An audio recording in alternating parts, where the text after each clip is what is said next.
Conheça o chatbot da OAB São Paulo, novo canal de comunicação com a advocacia. Por meio da ferramenta de automação e inteligência artificial, é possível falar com a OAB São Paulo sobre inscrições e cadastro, assuntos relacionados às sociedades de advocacia, certificado digital, e também ser atendido pela ouvidoria. É rápido, fácil e online. Acesse o site www.oabsp.org.br e confira a novidade.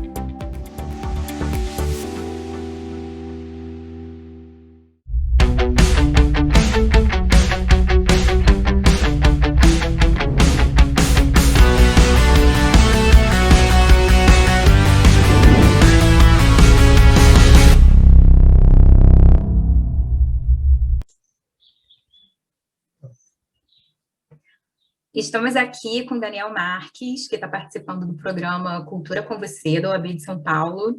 Super obrigada, Daniel, por aceitar esse convite, feito na pessoa da doutora Mônica Gama, que é a presidente da Comissão de Práticas Colaborativas da OAB de São Paulo. E a gente está aqui para compartilhar um tema super atual. E primeiro eu vou apresentar o Daniel. Ele é diretor executivo da Associação Brasileira de Lawtech e Legaltech, a B2L, doutorando em Direito sobre Ética e Regulação da Inteligência Artificial pela UERJ, mestre em Ética e Filosofia da Ciência pela UPRA de Roma, tem MBA em Gestão Empresarial pela FGV Rio e é especialista em Gestão e Inovação Legal 4.0. E o assunto que traz a gente aqui hoje é exatamente os desafios dessa inclusão digital e como compatibilizar isso também com o trabalho em equipe. E a gente combinou de dividir isso em 2 momentos, bem rapidinhos, e o formato é um bate-papo. Então, sobre a inclusão digital, eu queria que você ficasse super à vontade, Daniel, para compartilhar com a gente quais têm sido as suas impressões sobre as dificuldades e os benefícios desse momento, né, que a gente está passando, por conta dessa transição que está acontecendo decorrente da Covid-19. Ótimo, muito obrigado, Célia, pelo convite, parabéns pela iniciativa, né? Espero que a gente poder colaborar, discutir, conversar. De repente a gente não vai ter todas as respostas, mas pelo menos fazer algumas boas perguntas, né? Que já é metade da resposta, né? Então isso já fazer uma boa pergunta já é difícil. Em relação à inclusão digital devido à pandemia, né? Que as pessoas foram forçadas. Eu só queria fazer um breve retorno histórico do antes da pandemia, né? Antes da pandemia, os advogados em geral, não falo todos, né, mas eu falo em geral, tá bom? Tinha uma reticência muito grande em relação às Lawtechs e Legaltechs, são as empresas de tecnologia jurídica. Isso são Lawtechs e Legaltechs, são startups, empresas que desenvolvem soluções tecnológicas para o mundo jurídico. E achando que era algo passageiro, achando que era moda, achando que não ia ficar, né, que era hype, né, muitas vezes a gente fala, né, hype, né, moda. E o que aconteceu durante a pandemia? Se não fossem pelas tecnologias, a justiça no Brasil teria parado. De fato parou, né, teve uma suspensão de prazos durante um período, né, e aí os tribunais se adaptaram, os escritórios que já tinham Lawtech e Legaltech, claro que eles sentiram, acho que todos os setores da economia sentiram, é impossível você não ter sentido algo, né, em relação ao impacto, especialmente você de um setor mais tradicional, como o direito, todos sentiram. Mas aqueles que tinham Lawtechs e Legaltechs, eles sentiram muito menos. Ao contrário, alguns deles até cresceram durante a pandemia. E aí, como é que eu sei disso? Fizemos uma pesquisa junto com o CESA, a Associação de Escritórios, liderada aí pelo CAGE do Machado Meia, que também é associada à B2L, e a gente fez também com a Marina Pfefferbauer, que é pesquisadora da FGV. Então, a gente fez uma pesquisa, logo no início da pandemia, 600 escritórios participaram dessa pesquisa. A gente chama mais do que pesquisa, a gente chama de um levantamento, né? Porque a amostra ainda é pequena comparada ao número de escritórios, mas já dá uma visão. Assim, apenas 22% dos escritórios utilizam algum sistema de automação. Algum sistema. Utilizam muito Excel, Word, Outlook, e-mail, mas algum sistema de automação. Então, aqueles escritórios que tinham sistemas de automação, poder mudar para o home office era muito mais rápido, porque eles já tinham o hábito de lidar com o time no dia a dia de maneira digital. Já tinham essa cultura. Acho que o maior desafio que teve nos escritórios foi a capacidade de conseguir liderar os times durante essa pandemia, mandar as pessoas para casa, organizar a estrutura do escritório para que pudesse estar trabalhando. E aí tem várias low-techs que oferecem esses sistemas, né, que ajudam, que são os famosos que a gente chama RP, Sistema de Gestão Jurídica. Né? E, por outro lado, também, se você tem um sistema, você consegue trabalhar melhor com os tribunais. E aí a gente descobriu que durante a pandemia, os escritórios, os tribunais trabalham muito melhor no modelo home office, no modelo digital, do que no modelo offline. Tanto é assim que o Fux, logo que ele tomou a presidência do CNJ, ele, no plano de governo dele, está lá, colocar tribunais 100% digitais. O Rio de Janeiro foi um dos primeiros a fazer isso, né? E isso significa o quê, pessoal? Vamos deixar bem claras as coisas. O fato de ter o digital não significa excluir o analógico, tá? Isso está bem claro nas resoluções. Então, o advogado ele pode continuar fazendo pelo sistema analógico. Óbvio que, devido à pandemia, não é possível, mas quando retomar as atividades, o digital, o analógico continuará. E a pessoa vai poder optar. Então, isso é um ganho gigantesco para a justiça. Você pensa no advogado, né, que não mora na capital, que mora no interior. Ele pode atender pessoas do Brasil inteiro. Sim. Ele não precisa se deslocar. Olha a diminuição de custo em relação a deslocamento, escritório. Ele pode conseguir atender mais demandas se ele for um autônomo, porque as audiências são bem restritas, eu acho que já não se alongam tanto as audiências, né? E aí o cara pode atender muito mais demandas. Então, assim, é uma oportunidade que nunca existiu. Pessoas que, por exemplo, são alunos de direito, estão conseguindo estagiar em escritórios que eles nunca pensariam que estagiariam. Pessoas do interior do Brasil, de outros centros, dos estados, porque os escritórios estão aceitando agora o estagiário de maneira digital. Então, abriu-se um conjunto de oportunidades que nunca existiu.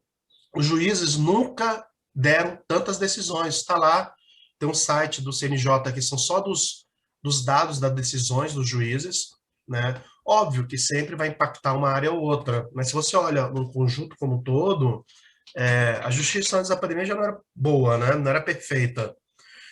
Não falo boa, mas não era perfeita, mas esse ideal de perfeição a gente nunca vai alcançar. Na verdade, ela é uma curva assintótica que um dia a gente fica olhando como um horizonte, né? Mas o horizonte sempre está lá, né? Quando você chega onde seria o horizonte, aí você olha, está o horizonte. Então, o ideal de perfeição não existe. Melhorar sempre vai ter que melhorar. Desafios que possam advir do mundo tecnológico vão continuar existindo, assim como existia no analógico.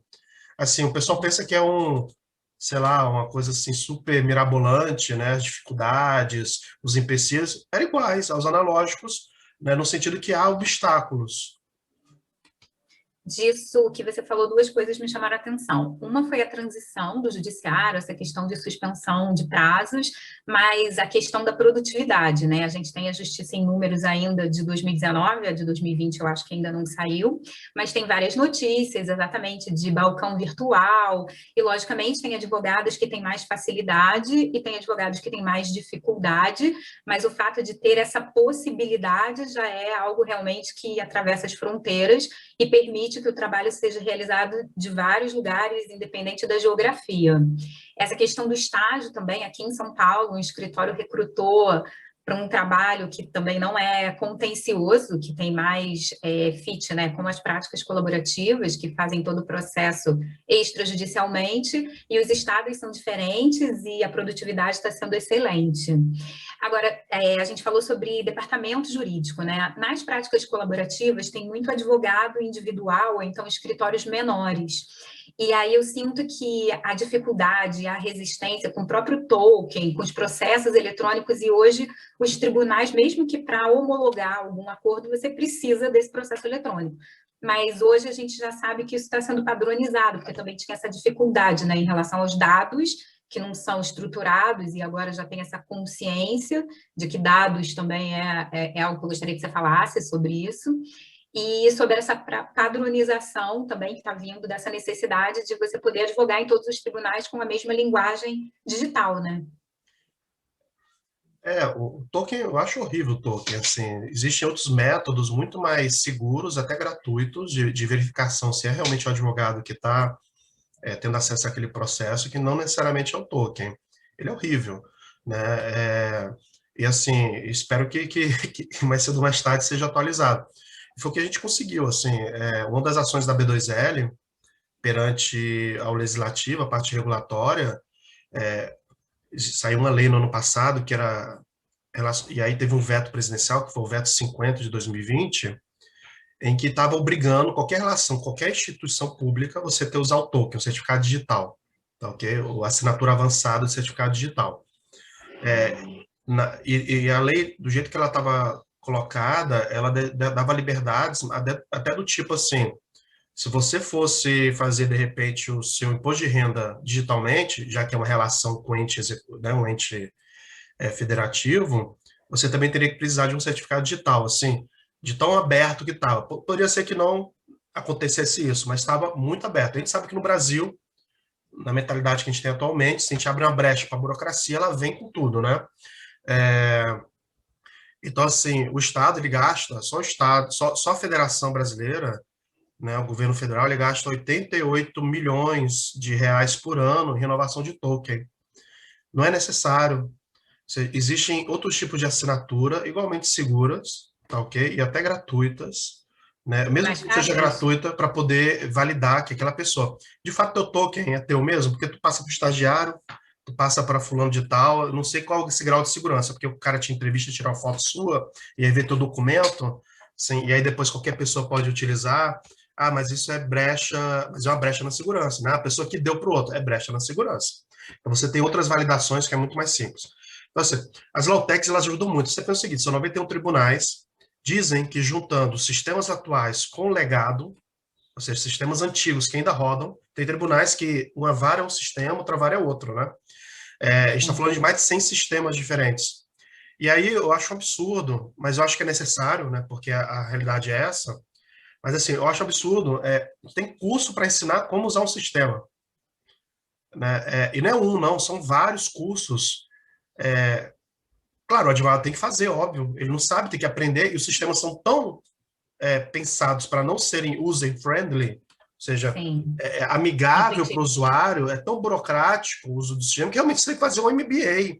É um absurdo, Uhum. né? E aí você tem Lawtex, né, que tem sistema de gestão, que se conecta com todos os tribunais, então você não precisa aprender tribunal por tribunal, Uhum. e aí você pode fazer acompanhamento processual, né, ver como é que foi sua petição, como é que está o andamento, tudo isso. Então, assim, as Lawtechs, elas ajudam, né, a facilitar e a simplificar a vida do advogado. O advogado, ele gasta 30% do tempo dele em tarefas burocráticas. Não faz sentido o advogado estar colocando em planilha de Excel como é que está o andamento processual. Você tem sistemas que, por menos de R$ 100 fazem isso. Ok? Tem Sim. sistemas que até menos de R$ 50 fazem isso. Automático ainda te avisa no teu celular, e tem alguns que avisam o cliente. Olha, teu processo andou, tá assim, entendeu? Então, a gente está vivendo numa nova era, em que o advogado tem que utilizar essas ferramentas para se destacar, senão ele vai ficar realmente fazendo um trabalho muito braçal, muito mecânico, e que não gera valor para o cliente dele, Uhum. né? Não gera valor para o cliente dele, e ele não se destaca e ele fica para trás. Sobre essa questão dos cursos, né, para aprender a mexer no token. Então, recentemente teve essa alteração na resolução 5 lá, que o Ministério da Educação homologou, incluindo outras disciplinas e nos cursos de direito, né, como obrigatórias, entre elas o direito digital e soluções extrajudiciais de resolução de conflitos. E direito financeiro, que também tem tudo a ver com as práticas colaborativas. Então, talvez também já seja um caminho para as novas gerações, né? Terem esse tipo de formação e Uhum. familiaridade com essas questões que hoje são tão desafiadoras para quem está praticando, né, a advocacia. Assim, E entra... mas essas relações que você comentou, eu acho fenomenal, né? De fato, a obrigatoriedade de ter práticas colaborativas em mediação e conciliação já é de um tempo, né? Eu acho que o novo agora é direito digital, E mas financeiro. é direito digital. Só que assim, não adianta nada colocar mais matérias para os alunos se não se reorganiza todo o currículo, na minha visão. Porque se você pega o currículo de direito, ele já é somente sobrecarregado para o aluno de direito. E depois do terceiro, quarto período, que ele já começa a estagiar, e aí começa a ter um trabalho, né, começa a realmente focar na parte mais profissional, vai gerar uma sobrecarga. Mas eu acho que é importante, sim. Deveria ter aulas, por exemplo, de oratória, de mediação e conciliação. O ensino jurídico, e foi bom você tocou nesse tema, no seminário da B2L que a gente teve ontem, né, estava o desembargador André, que era responsável pela Emerge, estava a Marina, da FGV, também estava o Vitor, do Tosini Freire, a gente falando justamente do futuro da educação. Direito digital, matéria de direito digital. Eu acho muito complexo o que significaria a matéria de direito digital, mas já é um primeiro passo, eu acho importante dar esse passo, eu não sou crítico disso, não. Mas eu fico pensando o seguinte, hoje não faz mais sentido, por exemplo, ensinar, vamos supor, direito comercial para os alunos, se não falar, por exemplo, das práticas que existem de contratos que são próprios das startups. Você não precisa fazer um direito comercial para startup, um direito empresarial para startup. Você tem que ensinar os mecanismos que as startups utilizam, né, que foram adaptados para essa nova realidade. Então, antigamente, a tecnologia ela era uma parte dentro do direito, né, uma gavetinha dentro do direito que a gente abria lá e aí estudava marco civil da internet, hacker, invasão, não sei o que, papá. Só que a gente está vendo agora uma nova realidade, uma sociedade da informação, sociedade da tecnologia, e aí a tecnologia e a inovação e essa era dos dados já não é mais uma gavetinha, ela faz parte da estrutura do armário. Então, por exemplo, direito comercial tem que explicar sobre vesting, tem que explicar sobre os mecanismos de contratação, stock option, entendeu? Downgrade, não sei o quê, tudo isso. Investimento, como é que se investe, tudo isso tem que ser ensinado dentro do direito empresarial. Quando você vai, por exemplo, para a propriedade intelectual, não tem como não falar, por exemplo, o que está acontecendo hoje em dia. A inteligência artificial produz, de quem é a propriedade intelectual. Então, assim, a gente não precisa criar matérias à parte para poder alterar o currículo, até porque, mais do que nunca, o advogado ele tem que sentar no livro e estudar os princípios do direito, porque no período de que modifica tudo está sendo modificado. Então, e muitas vezes no ensino jurídico a gente aprende o quê? Como aplicar os princípios. A gente fica focado muito na técnica jurídica. E aí acaba deixando de lado os princípios, esquece completamente, né? E aí quando essa técnica jurídica já não funciona mais porque a realidade modificou, o que a gente tem que fazer? Voltar aos princípios. A gente não precisa redesenhar o direito. Claro, óbvio, vão surgir novos desafios que de repente o direito ainda não respondeu. Ele não é perfeito, ele não é fechado, ele é algo dinâmico também, o direito. E aí outro exemplo também, se você vai ensinar, eu queria blockchain, né? Blockchain. Tem que estar, por exemplo, blockchain, questão de propriedade intelectual. Quando você aprende direito também, direito voltado à parte fiscal, né? Você tem que estar lá aprendendo tributário, direito tributário, tem que falar de blockchain. Como é que é a tributação de blockchain? Quais são os desafios que tem? Como é que vai ser a internacionalização, né? São moedas que não são feitas por estados. Então, assim, você não precisa eu vou criar fazer uma um matéria... parêntese aqui só para explicar, né? O que é blockchain, para quem está nos ouvindo.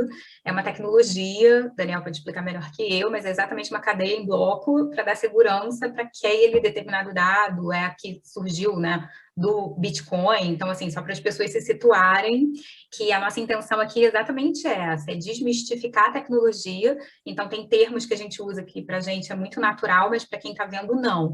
Mas qual a importância disso que o Daniel está falando?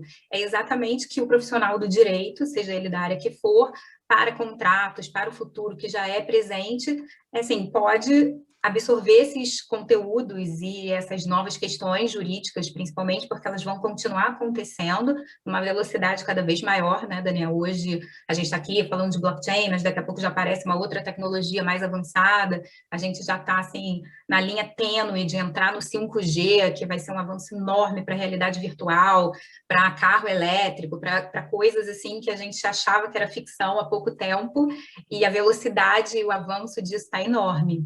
Mas isso que você falou me levou para uma reflexão até colaborativa mesmo. A gente acabou de ter o código de ética, né, das práticas colaborativas, desenvolvido pelo Instituto Brasileiro de Práticas Colaborativas, e agora a gente está pensando nos valores, na missão, e é esse exercício que você falou, que vai lá nos princípios.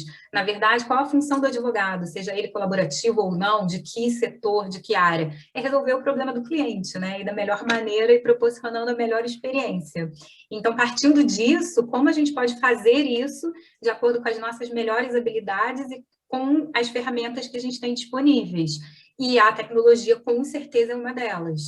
E pensando nisso, hoje, né, o que a gente sente de muita demanda, porque nas práticas colaborativas, além de advogado, a gente tem profissionais de finanças e de saúde mental, terapeuta, assistente social, então são pessoas que trabalham em equipe e nesse ambiente virtual é um desafio. Algumas ferramentas já possibilitam que a gente faça reuniões privadas na mesma chamada, né? Mas essa questão da videoconferência é uma questão recorrente, como conferir segurança para as videoconferências quando você tem muita questão sigilosa e dado sensível, né? Então, assim, são desafios e ferramentas que na AB2L eu acho que a gente pode ter mais conhecimento também. Então, fica aqui o convite também para todo mundo participar, né, e se interar. A gente tem uma parceria também com o IBPC, e essa comissão é da UAB, mas as práticas colaborativas são muito maiores do que as instituições ou de quem está naquele momento ali vestindo o chapéu. E é por isso que eu achei muito, muito importante esse bate-papo, para a gente falar sobre essas questões mesmo do cotidiano, né? De como isso impacta a nossa vida. E aí, o que eu acho, assim, super importante é o futuro, né? Essas novas possibilidades. Você estava falando sobre blockchain, sobre questões relacionadas a dados e sobre a educação jurídica. Então, a gente tem ali carreiras que a gente nem imagina ainda, que podem conciliar o direito às práticas colaborativas, que abrangem muitas outras questões e outros saberes. E aí, o que hoje você já vislumbra para quem está na faculdade ainda, entrando agora, e não se identifica com um mundo muito bélico, nem tão corporativo, está ali no meio? Não, tem várias frentes. Você tem, por exemplo, um advogado que pode se focar em criação e elaboração de smart contracts, que são contratos autoexecutáveis utilizando o blockchain para isso, né? Essa é uma função. Cientistas de dados jurídicos, né? Essa é outra função muito importante. A parte mais estatística jurídica também, né? Outra área que está surgindo muito forte. O advogado é a questão do legal design, né? O advogado, ele conseguir trazer todo o conhecimento que ele tem do direito para poder repensar, né, o direito como um produto ou um serviço e como melhorar esse produto ou serviço para atender melhor o cliente, colocando o cliente como centro. Então, a gente tem várias novas oportunidades que estão surgindo dentro do direito e que essas novas tecnologias estão trazendo. Um exemplo é a LGPD. Fala-se aí de 30 mil novos postos de emprego, 60 mil, cada um fala um número, mas assim, a grande questão é que é uma nova oportunidade que está surgindo em relação ao direito. E a mediação e conciliação, ela já está assim, já era uma coisa que veio no CPC, o Fux, em dezembro, lançou uma resolução obrigando todos os tribunais a terem, né, uma mediação e conciliação antes do judiciário, pelo menos oferecer a ferramenta. A obrigatoriedade, eu acho, e eu não estou acompanhando bem isso, é que está sendo discutido agora, né? Se vai ser obrigatório ou não a pessoa ter que antes ter tentado uma composição extrajudicial para poder... eu não sei se já estão discutindo isso, né, Célia? Não sei. Sim, nas questões de família já tem um artigo que prevê isso expressamente, né? A tentativa... Família, mas para tudo, né? Seria para tudo. Sim, sim.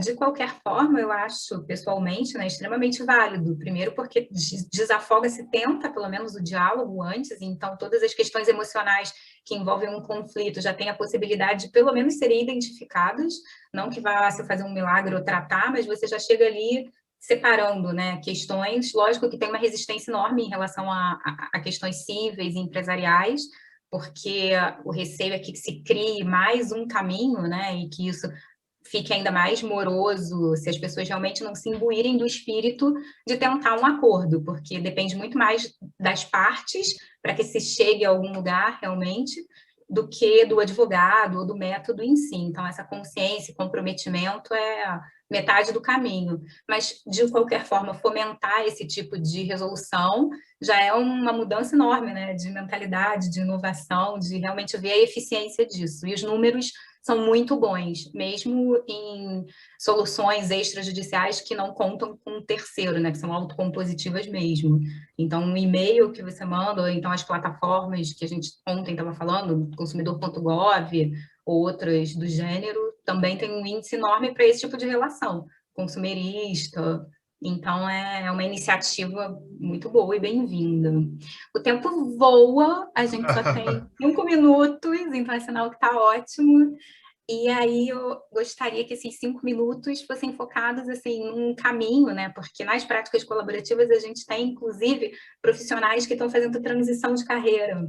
Então, ou se aposentaram em alguma advocacia específica e aí cansaram do litígio e querem tentar essa outra forma, ou estão indo para um outro caminho de mediação mesmo, de entrar nas práticas com outro papel que não o do advogado. Quais seriam as dicas assim que você teria sobre inclusão digital para desmistificar exatamente esses profissionais que estão em transição de carreira, independente da idade, mas que, por exemplo, nas práticas colaborativas exercem outro tipo de atividade financeira ou saúde mental, né, que a gente fala, que cuida realmente das questões emocionais e não tem muita familiaridade, também tem uma certa resistência natural às tecnologias. Então, quais seriam os primeiros passos ou o caminho que você indicaria e dicas sobre como atravessar essa resistência e se familiarizar com as ferramentas e com esse mundo aí que hoje a gente precisa conviver? Eu acho que a gente tem que ter a noção que o conhecimento liberta. Então, a gente tem muitos cursos, muitas atividades voltadas a esse mercado de quarta revolução industrial aplicada ao direito. Eu acho muito importante ler livros relacionados ao tema, conhecer o que está acontecendo, porque muitas vezes a gente tem medo daquilo que a gente não conhece. E a gente só ama aquilo que a gente conhece, né? O medo e o amor meio que são contrapostos. Então, e muitas vezes esse medo nasce do desconhecimento. E a gente tem que entender, e a partir do conhecimento, nós vamos entender que esse período que a gente chama de quarta revolução industrial, ela tem várias características. Uma delas, ela é maravilhosa, uma delas. Ao mesmo tempo é desafiador, mas, por outro lado, ela é maravilhosa, que é esqueça o status quo. Não existe status quo. Né? Tem até na palestra que eu dou, eu mostro uma foto da revista Forbes, de 2007, que acho que foi o mesmo ano que o iPhone foi criado. E aí tá lá o CEO da Nokia, com o telefone assim, né, com a pose lateral, assim, com muito poder, e a chamada é o seguinte: 1 bilhão de usuários, quem vai alcançar o rei do celular? E aí, enquanto a Nokia focava em gastar dinheiro com publicidade, estava lá o Steve Jobs focando em criar um produto que realmente atenda a necessidade do cliente. 3, 4 ou 5 anos depois, a Nokia quebrou, faliu, né? E hoje em dia, né, não só a Apple, mas durante muito tempo a Apple, o maior, né, o telefone mais utilizado, que tem o maior valor de empresa do mundo. Então, assim, nós estamos num período da história que é de transformação paradigmática, de mudança de período histórico. Estamos vivendo esse momento, tá? E aí cabe a nós, enquanto líderes, liderar essas transformações. E aí, em todo período de transformação, okay, paradigmática, é quando os poderes mudam de mão. Então, não existe nesse período de transformação paradigmática quem é mais experiente ou quem é menos experiente, quem é mais inteligente ou quem é menos inteligente, quem sabe mais, quem sabe menos, quem é novo, quem é velho. Todas essas divisões do paradigma anterior já não servem mais. Hoje em dia, vai se destacar e fazer a diferença no direito quem souber se adaptar melhor a essa nova realidade. Independente do tamanho do escritório, tá ok? Existem escritórios com 10 advogados que eles têm law-tech de ponta a ponta e atendem o que um escritório com 100 não consegue atender. Então, assim, não existe grande ou pequeno. Você tem pessoas, eu tenho na B2L, pessoas que se reinventaram com 50, 60 anos e estão liderando Law-Techs, tá ok? E também temos jovens. Então, assim, não tem esse negócio de idade, não tem esse negócio de experiência, tem essa capacidade de entender o que está acontecendo e se adaptar a essa nova realidade. E não tem medo, pessoal. Né? O medo, ele paralisa, né? Temor sempre tem, é possível, faz parte do ser humano o temor, né? E até bom, né? Porque aí ajuda na prudência, né? Prudência e temor são duas coisas diferentes, mas agora o medo que desperta em nós aquela dimensão mais animalesca, que nos freia, né? E aí, geralmente, diante do medo, a gente tem duas atitudes, né? Ou a gente foge, muda de área, né? Que não tem nenhum problema também pivotar, mas uma coisa é pivotar, mudar de área, porque tomou uma decisão racional, outra coisa por medo, né? Por raiva, por decepção. Ou a gente foge, né? Que é a atitude do medo, que é natural, instintiva, ou a gente ataca, né? E muitas vezes os ataques que eu vejo às novas tecnologias nascem muito dessa atitude do medo, né? E aí tem várias headlines, né, de notícias que chamam a atenção, mas que não condiz com a verdade. Então, por exemplo, os robôs vão acabar com os empregos do mundo. É verdade, por um lado, e assim, e muitas vezes meia verdade é uma mentira, né? Então, assim, é verdade que muitos empregos vão deixar de existir? É verdade, né? E muitas áreas de atuação dentro do direito vão deixar de existir? Sim.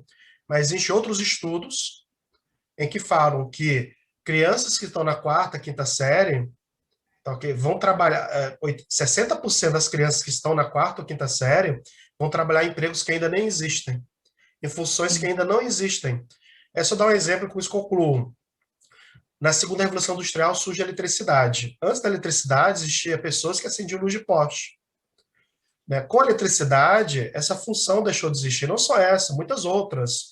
O cara do carvão, o cara que colocava o carvão no trem, né? Muitas outras funções que dependiam de um outro tipo de energia. Surge a eletricidade. Essas pessoas perderam o emprego, infelizmente, né? Mas surgiram toda a sociedade se reorganizou em volta da eletricidade como força motriz e surgiram muito mais oportunidades, né? Então, assim, a gente tem que tomar muito cuidado em querer frear o desenvolvimento e acabar fazendo com que a gente perca, né, o bonde da história. Então, assim, acho que é muito importante isso. Conhecer, né, conhecer e não ter medo, né? E tirar esses falsos paradigmas da nossa cabeça de idade, de experiência, de não sei o quê, porque a gente está vivendo na melhor época, a gente está vivendo a época de ouro da advocacia. Porque agora estão sendo escritos, e você pode ser um desses, os livros que vão reger a doutrina daqui dos próximos 30, 40, 50 anos. Então, se você não está aí escrevendo, liderando esse movimento, está com os braços cruzados, só reclamando, é você que está perdendo a oportunidade de fazer a diferença. Nossa, maravilhoso. Inclusive, a gente está escrevendo o primeiro livro de práticas colaborativas e Família 4.0. Acho que sai ainda esse ano, imagina, Família 4.0, quem diria? Oportunidades aí de direito digital na área de família, 1000 coisas acontecendo. Legal. Mas as práticas colaborativas são mais do que o direito de família, né? Serve para qualquer área do direito. E é isso aí, adorei. E com certeza terão outros convites. Muito obrigada, Daniel. Uma delícia falar com você, saber o que está acontecendo. A gente aprende sempre. E fica aqui minha gratidão e até breve, né? No próximo encontro ao vivo, provavelmente, mas esse vai ficar gravado nesse projeto Cultura com Você. E a gente espera que seja bem proveitoso e que a gente tenha conseguido a finalidade, que é, pelo menos, chamar a atenção para esse tema e despertar esse gostinho para terem outros eventos com você, com certeza. Muito, muito obrigada. Eu que agradeço e sigam a B2L também nas redes sociais, né? @B2L Brasil, no LinkedIn também. Podem me seguir aqui no meu nome, tá meu arroba, né, do Instagram, @Daniel_Marques. E aí no LinkedIn também, se você colocar Daniel Marques, a B2L, ou doutorando na UERJ, colocar alguma coisa assim junto, aparece lá, tá bom? Então vai ser um prazer, qualquer dúvida que vocês tenham.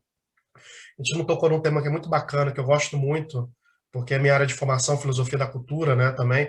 Então, o que é cultura, como é que as culturas estão se transformando, mas isso é bom que fica um papo para a próxima, beleza? Muito obrigado, Célia, parabéns pela iniciativa. Pode deixar, muito obrigada a você. Um abraço, até mais. Tchau.